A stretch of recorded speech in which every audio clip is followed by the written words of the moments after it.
Hey, I'm David Hakimi with Berkshire Hathaway Home Services. I run the top producing mid-sized team for Berkshire Hathaway in the entire state of Colorado, and I'm also personally one of the top selling new construction specialists in the state. Today I'm going to follow up with some answers to a few more questions. Our first part that we did on top questions to ask a builder was so popular, and I got a ton of you guys reaching out to me and sending me messages asking me to expound on a few more things. So we're going to have to do a follow-up video today that kind of answers a few more of those questions and hopefully doesn't leave any untied loose ends on the process of buying new construction from a builder.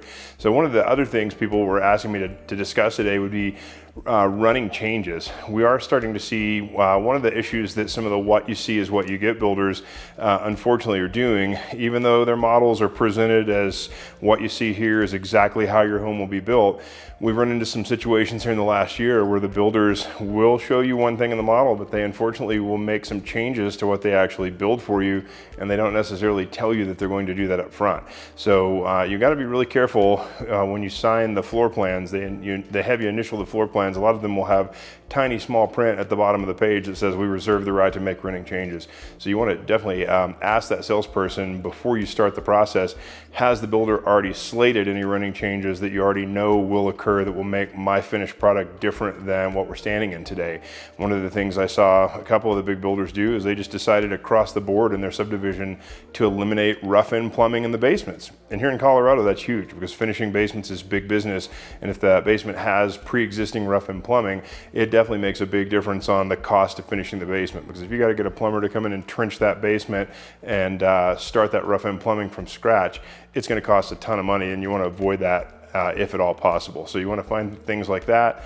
And then the other thing that people reached out to me and asked about was, hey, what about the standard stuff that they include? So a lot of these builders don't necessarily give you an air conditioner in the house. So you don't assume just because the model had an air conditioner shown in it that an AC compressor and central air is included. Same thing with the refrigerator, same thing with the washer dryer, same thing even with the fence on the backyard and the grass and sprinklers in the backyard. Some of the builders will give you front grass and landscaping, but they do not give you back grass and landscaping. So you want to find that out. And then even within the same neighborhood, it could be that if your house backs to an open space, they're required to put a split rail fence standard on the lots that back to open space, where they might not have to put a back fence on the ones that back to another house. So these are all the things that you want to get really solid on when you're sitting down with that new construction salesperson to make sure that you understand exactly what their policies are on it. Another one that I got asked about was radon. Radon tests are a big deal here in Colorado because we do sit here in the Rocky Mountains. We've got quite a bit of granite, and the granite has a lot of particulate like uranium that decomposes in it. So over time, some of the houses here will have radioactive gas called radon that leaches up through the soil. It affects about 50% of the homes here in Colorado. So quite frankly, a lot of the builders automatically test your home for radon levels, and some of them will automatically include a passive radon mitigation system, and some actually include an active radon mitigation system. So you want to ask those questions, what do they include? If they tell you that it includes a passive system, that basically means that all the hard part of it has been installed. You just need to come in and have a fan installed that makes the system that much more effective and sucks even more of the gas out of the basement. So you want to make sure that you know what their policy is before you get too deep in it, so that you know if you're going to have to do that before you have somebody live in that basement, because you definitely don't want to put a kid or someone down in that basement in a finished bedroom if you got high radon levels. It is the second leading cause of lung cancer in the United States behind cigarette smoke. So you want to make sure that you know what the levels are and you mitigate it if you need to in the particular house. It is very mitigatable. It costs about $1,000 to $1,200 to install a system. So don't let a high radon level scare you away. It's easy to fix and take care of, but you definitely want to know, did the builder test for it? And then have they already put provisions in place to take care of it? The other one that you want to look at is you always want to ask the new home salesperson for a soil survey. That's one of the most important things you can possibly ask, because every time a builder develops a division, they're going to have to do a soil survey with an engineering firm. An independent engineering firm does a soil survey on each and every lot in the entire neighborhood. Now they're going to take core samples, they're going to send them off to a lab, and basically they're testing for how much expansive bentonite clay and expansive soil is present in that lot, because that will determine what kind of foundation they have to put. If you have a low potential for expansion, expansion or a moderate potential for expansion, they can usually get away with putting a slab foundation rather than a pier and beam. However, if you've got moderate to high levels, sometimes the engineer will recommend that they put a pier and beam foundation. So you want to know what you're getting into as far as the soil sample survey on the lot that you have and what type of basement that they put.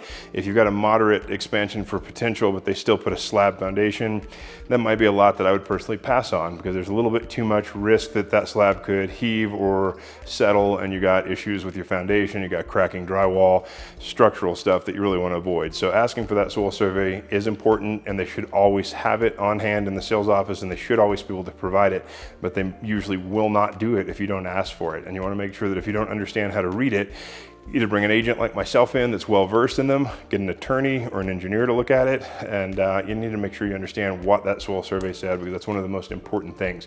The other last point on the soil survey is they will usually also check to tell you how high the water table was under your lot. The last thing you want is to have a high water table under your basement and have overactive sump pumps, overactive sump pits, have heaving because the soil under your slab is moist and it expands and causes everything to go haywire in the house. So you want to make sure that you don't have too high of a water table, and that's also part of that soil survey. Next would be taxes. This is a big one that I got to ask about. People are saying, what about the new metro districts? What about the taxes? What about what the HOAs include? So these are all things that you want to talk about, is what kind of tax rate for property taxes is this neighborhood going to have when it's complete? Is it going to have HOA dues in addition, or did you get just a slight bump to the tax rate to manage the HOA through a metro district? These are all things you want to know, because they're going to affect ultimately what that house payment is and how affordable it is.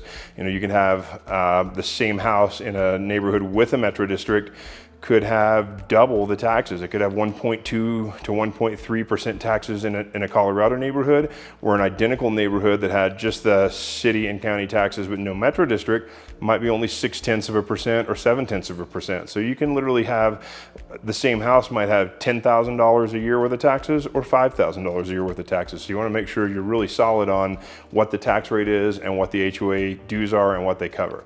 And then on that same line, the other one that I got asked a lot about were condominiums. The big trend that we're seeing, at least in Colorado, and I'm sure it's going on nationwide, is that condo HOAs are starting to cover less and less, unfortunately.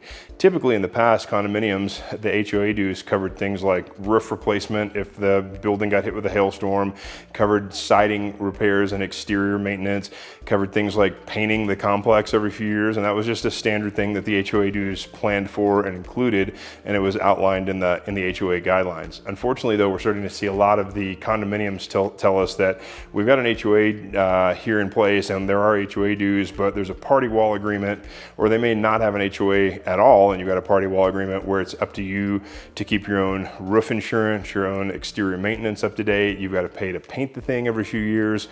To me, condominiums and townhomes are usually what people buy when they want lock and leave living and they don't want to have to fool with any of that stuff. I mean, that's the one trade-off that you get normally in a condo for having attached walls, is at least you don't have to stay home on the weekends and cut grass or paint a house or pay to fix a roof. But unfortunately, some of the new condominium HOAs don't cover those things. So that's one of the big questions, I think, in 2022. If you're sitting down with a builder to build a condo, you want to find out the answers to those things to make sure that you're not in for any nasty surprises down the road, because I've definitely seen situations where the builder salespeople don't cover those things and they'll just let you walk right into it blind, and you never know what you're getting into. So make sure you ask all those proper questions. Hey, I appreciate you guys tuning in for the follow-up on our first video on questions to ask a builder. If you're here in Colorado and you want me to represent you on your next new purchase, feel free to give me a call, reach out, call me, send me a DM. I'm happy to represent you. It doesn't cost you a penny to take me along. The builders pay our commission, and it does not affect what you pay for the house in any way, shape, or form, and you don't pay me a penny out of pocket. So I'd love to help represent you on your next new home purchase. If I can, feel free to reach out. Thanks again for tuning in. It was nice seeing you. Bye-bye.